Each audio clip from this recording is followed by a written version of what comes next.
मैंने आपको already notes भेजा है। सबके पास नोट्स है ना? चैट बॉक्स पे लिखेंगे। सबके पास नोट्स है तो अभी हम लोग सेशन स्टार्ट करते हैं।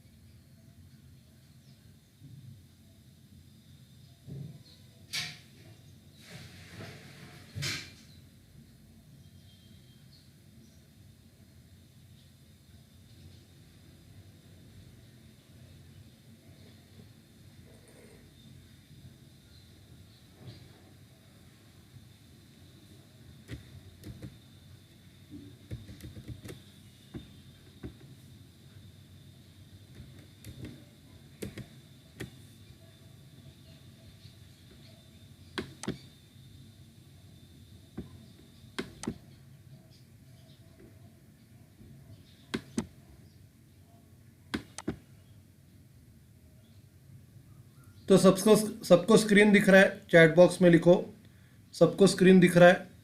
मेरी आवाज़ ऑडिबल है?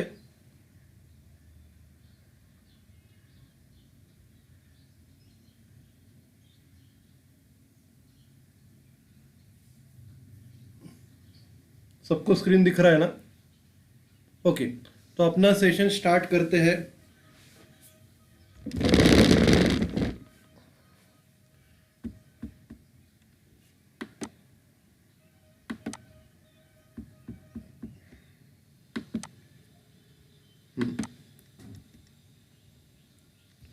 तो अभी आज हम लोग सबसे पहला सीखेंगे शेल्फ हेल्प। मतलब शेल्फ जो रहता है उसके हेल्प के बारे में, मतलब उधर कैसे काम करना है इसके बारे में अपने को सीखना है। सबसे पहला जो है बैकग्राउंड। तो बैकग्राउंड क्या है? To give our customers a delightful shopping experience we must always have. तो कस्टमर्स को अच्छा एक्सपीरियंस देने के लिए अपने पास शेल्फ्स क्लीन होने चाहिए। Fixtures, flock stocks including chillers और फ्रीजर्स, तो जो भी अपने पास हम लोग जो स्टोर्स पे रखते हैं हमेशा वो क्लीन होने चाहिए। और सेलेबल प्रोडक्ट्स होने चाहिए जिनको देख के लोगों को लगना चाहिए कि उनको परचेस करें। तो थोड़ा सा अगर डस्ट रहेगा तो लोगों को क्या लगेगा, इसके ऊपर डस्ट लगा है। तो आपको क्लीन रखने हैं। For pictures to be clean they should be free from dust. उसके ऊपर डस्ट नहीं होना चाहिए, स्पिलेज स्टेन्स होना नहीं चाहिए।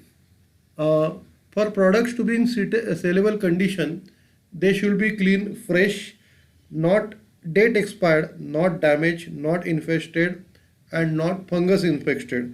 तो ये कंडीशन इंपॉर्टेंट है। क्लीन होने चाहिए, फ्रेश होने चाहिए, उसकी एक्सपायरी डेट ख़त्म नहीं होनी चाहिए, डैमेज नहीं होनी चाहिए, इन्फेस्टेड नहीं होने चाहिए, फंगस नहीं लगना चाहिए। तो ये उसके इम्पॉर्टेंट फीचर्स है। बाद में शेल्फ हेल्प मतलब क्या?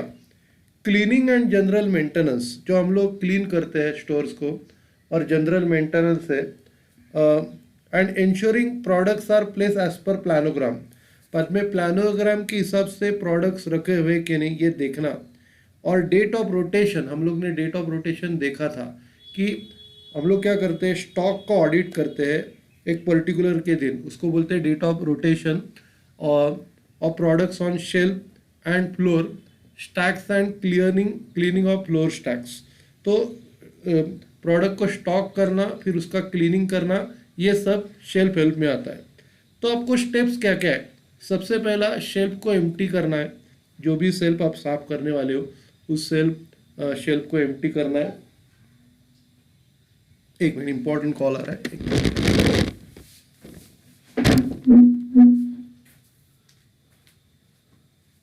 हेलो, हाँ बोला बोला।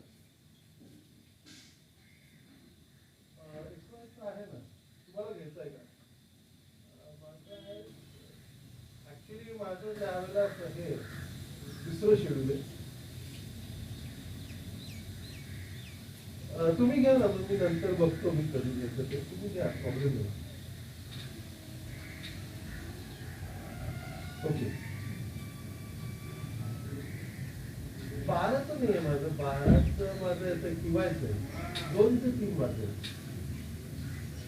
हां, 2 ते 3 आज शनिवार आहे ना, 2 ते 3। बघा असेल तर मी घेतो, तसं काय प्रॉब्लेम नाही, नंतर घेऊ. पाहिजे असेल तर सांगा मला. ओके.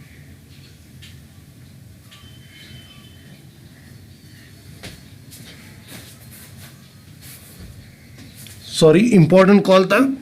ओके, तो मैं आपको स्टेप्स बता रहा था. सबसे पहला शेल्फ को एम्प्टी करना है, खाली करना है. खाली करने के बाद आपको क्लीन करना है. जो भी प्रोडक्ट्स है शेल्फ पे उनको क्लीन करना है. फिर उसका एक्सपायरी डेट चेक करना है, इन्फेस्टेड है क्या, फंगस लगा है क्या, फिर प्लानोग्राम के हिसाब से उनको रखा है क्या, ये चीज़ें आपको चेक करनी है.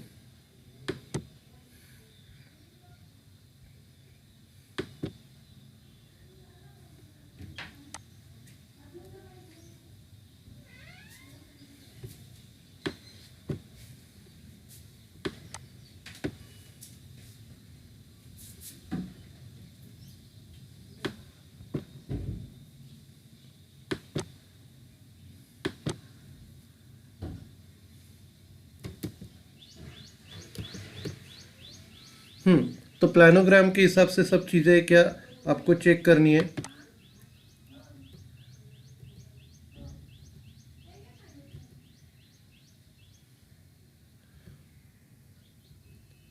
उसके बाद टॉप मैनेजमेंट. आपको टॉप कैसे क्लीन करना है. सबसे पहला टॉप एम्प्टी करना है सेम स्टेप से. फिर एम्प्टी करने के बाद टॉप और प्रोडक्ट क्लीन करने हैं और फिर से रिफिल करना है. फिर बेस ऑफ फ्लोर रैक्स. तो उसमें कैसा है, 100% of the fixtures on sale floors, floor stacks including chillers and freezers must be covered for shelf help every week between Monday to Friday. हर दिन थोड़ा थोड़ा आपको क्लीन करते जाना है मंडे से फ्राइडे के बीच में. बाद में shelf help base slip must be put as per SOP of the stores. मतलब आपको क्या करना है, स्लिप उसके ऊपर डालना है एज पर उनका जो स्टैंडर्ड ऑपरेटिंग प्रोसीजर है उसके हिसाब से स्लिप्स डालना है. Man power must be allocated for shelf help of every bay fixture. Floor stock and back slip must be updated accordingly. तो आपको मैन पावर अरेंज करना है क्लीनिंग करने के लिए. बाद में फ्लोर स्टैक्स और बे स्लिप्स आपको अपडेट करनी है. उसके बाद क्या है, व्हाट इज टॉप मतलब एग्जैक्टली क्या है. Top is the topmost shelf of a picture which does not have a planogram. तो टॉप क्या है, ये सबसे ऊपर का शेल्फ है जो जिसमें क्या रखने का है ये प्लानोग्राम में नहीं रहता. Excess loose stock of products on shelf is kept on top for spot filling. तो जो भी अपने पास ज़्यादा स्टॉक रहेगा वो हम लोग टॉप पे रखते हैं स्पॉट फिलिंग करने के लिए. फिर टॉप के बारे में information. Top cleaning must be done every Monday and Friday. Top का क्लीनिंग मंडे और फ्राइडे को होना चाहिए. Every product on top should have at least one facing and should not lie hidden behind another product. मतलब जो भी product है उसका कम से कम एक फेसिंग होना चाहिए और एक प्रोडक्ट दूसरे प्रोडक्ट के पीछे रहना नहीं चाहिए. All products on top should be neatly stacked. उनका स्टॉक बराबर रखना चाहिए. Top products name should always face customer. उनके जो प्रोडक्ट के नाम हैं वो कस्टमर को फेस करने चाहिए. Top products top stock must be in compliance with FEFO और फीफो. तो जो स्टॉक हम लोग कर रहे हैं वो फेफो और फीफो के अनुसार आपको करना है. In case of multi location product top storage must only be at a primary location. तो अगर मल्टी लोकेशन प्रोडक्ट रहेंगे तो टॉप स्टोरेज एक पर्टिकुलर प्राइमरी लोकेशन पे होना चाहिए. The same CSA who are assign base for replenishment should be responsible for top management. तो जो कंसर्न CSA है उस पर्टिकुलर बे या रैक्स को देख रहे वही CSA रिस्पॉन्सिबल रहेंगे टॉप मैनेजमेंट के लिए. In case of top of same bay is full, the product can be placed up to 3 bays either to left or right. समझो जो भी टॉप है अगर वो भर गया तो उसमें का जो एक्स्ट्रा प्रोडक्ट्स रहेंगे हम लोग आगे के 2 या 3 रैक्स के ऊपर हम लोग रख सकते हैं, इधर लेफ्ट में या राइट में। Open one facing and feel deep, मतलब डीप होना चाहिए। डीप डेप्थ हम लोग ने पढ़ा है कि एक के पीछे एक फेसिंग सामने होना चाहिए और उसके पीछे बाकी के प्रोडक्ट्स होने चाहिए। If product can be stock one on top of the another it must be done, अगर समझो एक के ऊपर रखना पॉसिबल है तो वो भी कर सकते हैं। All products on top should be neatly stacked, उनका स्टॉक प्रॉपर अपने को रखना है। Full cartoons can be displayed on top, पूरे के पूरे बॉक्स भी हम लोग टॉप के ऊपर रख सकते हैं। We should not never overload our top के ऊपर ओवरलोड होना नहीं चाहिए। Keep excess stock in the BOH, अगर टॉप पे ऊपर भी एक्सेस हो रहा है तो आपको वो बैक ऑफ हाउस पे रखने का है। Overloading of the top stock could bend our shelf and must not be allowed, तो अगर टॉप को ओवरलोड करते हैं तो वो अपने शेल्फ को बेंड कर सकता है। Store must print and place the label do not overload, उसके ऊपर डू नॉट ओवरलोड करके लेबल होना चाहिए उसके एज के ऊपर। तो ये टॉप के बारे में हो गया। फिर गोंडोला के बारे में, maximum height of the gondola can be 6 feet only, तो गोंडोला जो है वो मैक्स टू मैक्स 6 फीट तक होना चाहिए।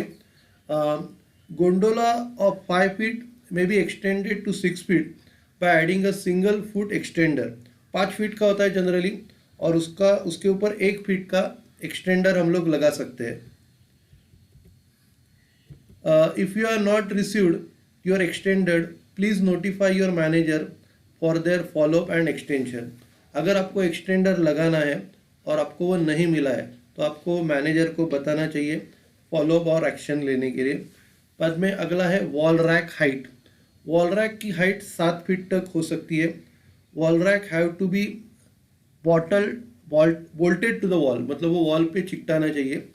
If your wall racks have not been bolted to the wall notify your cluster manager for follow up and action, अगर wall rack को अगर बोल्ट नहीं किया है, लगाया गया नहीं है तो आपको क्लस्टर मैनेजर को बताना है फॉलोअप और एक्शन के लिए। बाद में end of season, relating to end of period of time when particular clothes products are sold in the shops, मतलब एक सीज़न रहता है।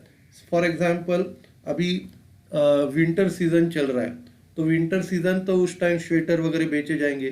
रेनी सीज़न चल रहा है तो छतरी, रेनकोट ये सब बेचा जाएगा। तो ये सीज़न जब ख़त्म होता है, मतलब ये उसका पर्टिकुलर टाइम जब ख़त्म होता है तब हम लोग उसको बोलते हैं एंड ऑफ सीज़न।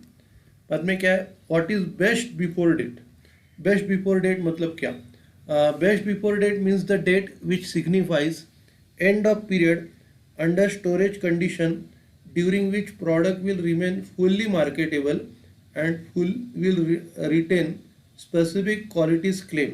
तो इसका मतलब क्या है कि ये एक पीरियड है जब तक गुड्स हम लोग सेल कर सकते हैं और उसमें जो भी हम लोग क्वालिटीज़ बता रहे वो उसमें टिकी रहेंगी। तो उसके बाद क्या होगा, कुछ क्वालिटीज़ उसका कम होते जाएगा, उसकी क्वालिटी कम होती जाएगी। तो बेस्ट बिफोर डेट मतलब क्या है, ये पर्टिकुलर दिन तक इसकी क्वालिटी उधर टिक सकती है, इसको हम लोग बोलते हैं best before date. If pack manufacturing date is given in MMYY format, the date of taken for calculation will be the first day of the same month. मतलब इसका मतलब है कि समझो मंथ और ईयर लिखा रहेगा तो कौन सा डेट पकड़ने का, मंथ और ईयर अगर लिखा रहेगा तो आपको फर्स्ट डे पकड़ना है उस मंथ का। फिर ये मॉड्यूल अपना ख़त्म हो गया। अभी अगला मॉड्यूल है रिप्लेनिशमेंट, मतलब स्टॉक को फिल करना। अगर किधर कौन से भी रैक में अगर स्टॉक ख़त्म हो जाता है तो उसको फिर से फिल करना, मतलब replenishment. The process of moving stock from goods receiving area to store floors and filling shelf is replenishment. मतलब अपने को क्या करने का है, स्टॉक को मूव करने का है रिसीविंग एरिया से सेल्स फ्लोर पे और शेल्फ फिल करना है, उसको रिप्लेनिशमेंट बोलते हैं। Replenishment is of 3 types, 3 type के रिप्लेनिशमेंट है, जिसमें spot fill as and when throughout the day. कभी भी अपने को नज़र आता है कि शेल्फ खाली है या रैक खाली है, तो उस time on the spot fill करते हैं, वो स्पॉट फिल है। बाद में freshly alive stock fill after bleeding cleaning the action as and when required. जब भी फ्रेश स्टॉक आता है तो हम लोग क्या करते हैं, उसको रखते हैं, जिधर जगह खाली रहेगी उधर हम लोग रखते हैं, तो वो एक टाइप है। और fill from BOH during 100% back of house work upon Monday and Friday. मतलब 3 टाइप के जो फिल है, उसमें सबसे पहला स्पॉट फिल है। जब भी अपने को नज़र आता है कि स्टॉक ख़त्म हो गया, भर देते हैं। फिर फ्रेशली आया हुआ स्टॉक, जो भी नया स्टॉक आता है उसको भर देते हैं। और तीसरा टाइप है गोडाउन से भरते हैं, जो स्टॉक बैक ऑफ हाउस में रखा जाता है उसको भरते हैं। वो क्या है, बैक ऑफ हाउस का से फिल करना। उसके बाद सीक्वेंस हम लोग देखेंगे, प्रोसीजर कि कैसे स्टॉक भरना है। तो सबसे पहला आपको टॉप से गुड्स लेना है। सबसे पहले गुड्स किधर से लेने हैं, टॉप से गुड्स लेने हैं। उसके बाद BOH से, उसके बाद गुड्स आपको लेने हैं BOH से। और lastly from freshly arrived stock, तो सबसे लास्ट में आपको फ्रेशली अराइव्ड स्टॉक से गुड्स लेने हैं। Non pack HO stock received from DC will directly put on shop floor. तो समझो कुछ HU हैंडलिंग यूनिट ऐसे आते हैं जिनको पैक नहीं किया जाता, तो वो हम लोग बैक ऑफ हाउस में गोडाउन में नहीं रखेंगे। जो भी अगर पैक नहीं किया है उसको हम लोग डायरेक्टली शॉप फ्लोर पे लेके जाएंगे। फिर अगला पॉइंट है स्पॉट फिल, मतलब होता है ऑन द स्पॉट फिल करना। जब भी आपको नज़र आता है कौन सा भी अगर रैक खाली पड़ा है, तो उधर आपको क्या करना है, प्रोडक्ट को इमीडिएटली फिल करना है। Filling of the gaps on the shelf by replenishment from top या back of house during the day is defined as spot fill. मतलब आइदर हम लोग टॉप से गुड्स लेते हैं या बैक ऑफ हाउस से गुड्स लेते हैं गुड्स फिल करने के लिए, तो उसको क्या बोलते हैं, spot fill. Spot fill needs to be carried out throughout the day on continuous basis. ये पूरे दिन अपने को करना है कंटिन्यूस बेसिस पे। फिर नेक्स्ट पॉइंट है activities are to be carried out as and when throughout the day. Activities आपको कौन से activities throughout the day आपको करने हैं। सबसे पहला क्या है, आइडेंटिफाई गैप किधर है आपको सबसे पहला देखना है। Move stock of SKU from top to shelf. फिर आपको क्या करना है, टॉप में अगर कुछ प्रोडक्ट्स रहेंगे तो उनको शेल्फ पे लेके आना है।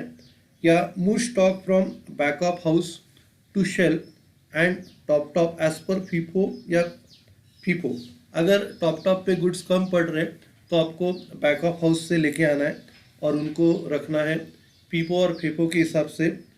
Put excess quantity in carton, अगर कुछ ज़्यादा रहेगा तो आपको फिर से वापस कार्टून में रखना है। Fill packing slip and paste on carton. फिर आपको क्या है, जितना बैलेंस रहेगा वो स्लिप पे लिखना है और वो कार्टून के ऊपर लगाना है। टेक कार्टून टू BOH, फिर आपको कार्टून को BOH पे लेके जाना है। Place cartoon in respective category zone, तो जो कार्टून रहेगा उसको उस पर्टिकुलर कैटेगरी में रखना है। बाद में नेक्स्ट पॉइंट है फ्रेशली अराइव्ड स्टॉक, तो उसको कैसे आपको रखना है। सबसे पहला रिसीव स्टॉक ऑफ SKU, सबसे पहला स्टॉक को रिसीव करो। फिर GRN का जो प्रोसीजर रहता है वो कंप्लीट करो, मतलब स्टॉक को एंट्री करना। Move stock of SKU received to floor location. एक बार स्टॉक का एंट्री करने के बाद आपको क्या करना है, स्टॉक को फ्लोर लोकेशन पे लेके जाना है जिधर आपको उसको रखना है। Display stock on shelf and top as per FIFO. बाद में अपने को क्या करने का है, जो भी स्टॉक आया है उसके ऊपर उसको सबसे पहला शेल्फ पे रखना है, फिर टॉप के ऊपर रखना है। और इसके लिए फीफो मेथड आपको फॉलो करना है। Put excess quantity in carton, उसके बाद जो ज़्यादा बचेगा वो आपको कार्टून में रखना है। फिर आपको पैकिंग स्लिप भरनी है।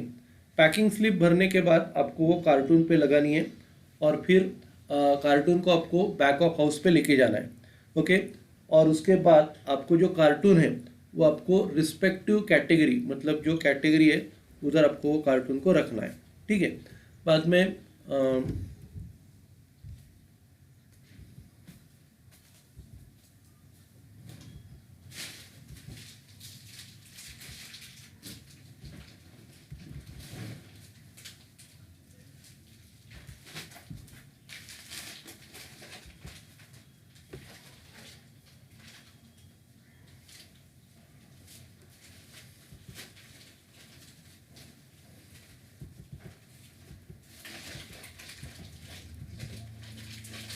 हम्म तो ये टॉपिक इधर खत्म हो गया।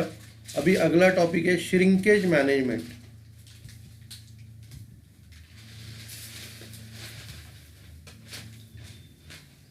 तो श्रिंकेज का मतलब मैंने बताया था कि अपना स्टॉक जो लॉस होता है और उसका रीजंस अपने को मालूम नहीं है, तो उसको बोलते हैं श्रिंकेज।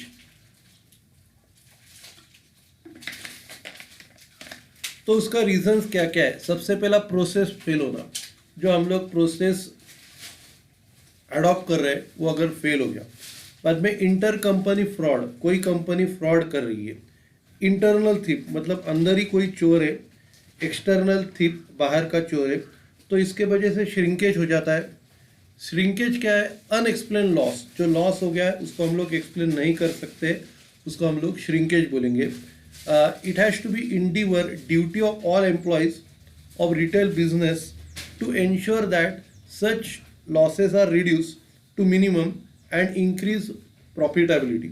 तो ये जो है हम सबका ड्यूटी है कि ये लॉस को रिड्यूस करे और प्रॉफिटेबिलिटी को बढ़ाए।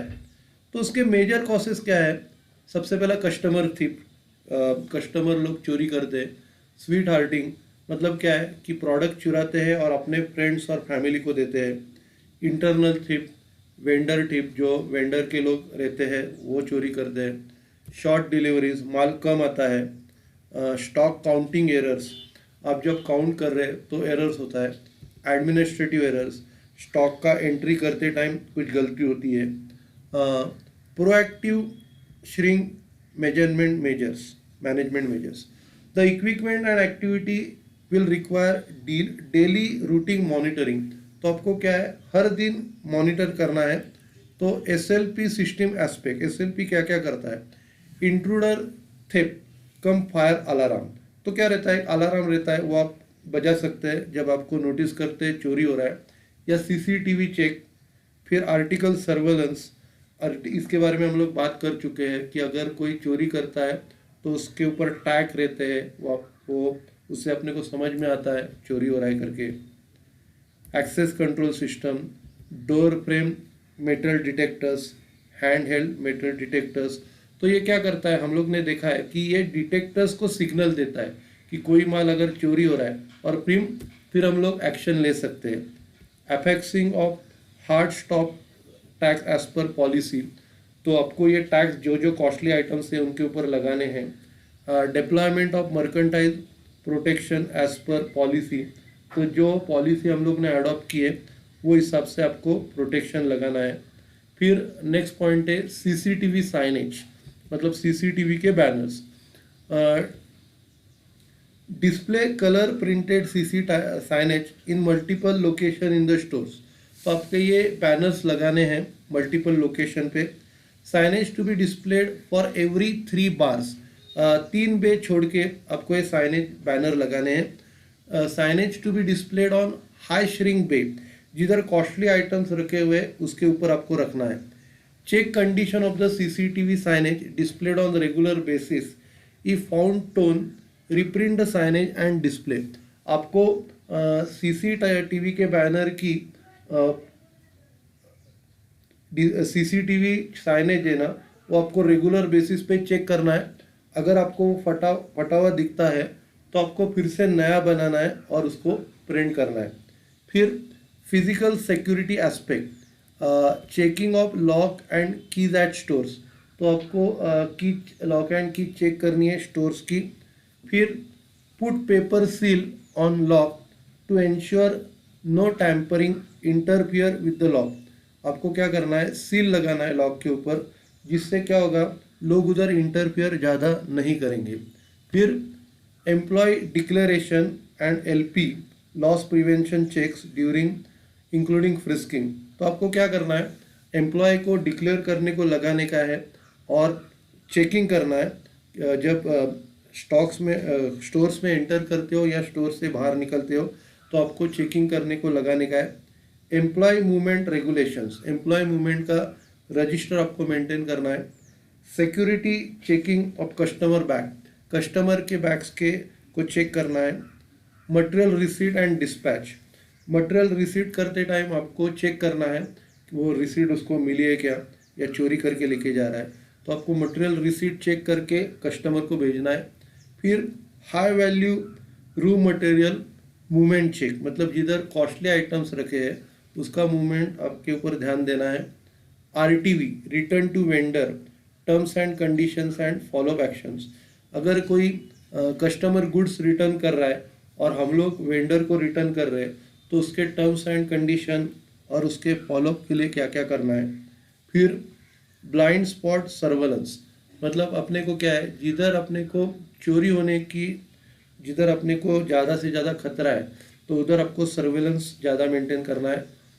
Cash audit in cash room and at POS, जिधर कैश रखी जाती है उसका ऑडिट होना चाहिए और पॉइंट ऑफ सेल्स के ऊपर भी ऑडिट होना चाहिए।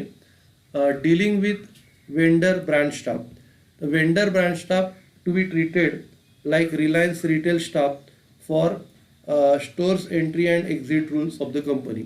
ये तो हम लोग ने ऑलरेडी देखा है कि ब्रांच स्टाफ अगर वेंडर का स्टाफ रहेगा तो उनके लिए सेम रूल्स रखते हैं जो अपने स्टाफ के लिए है।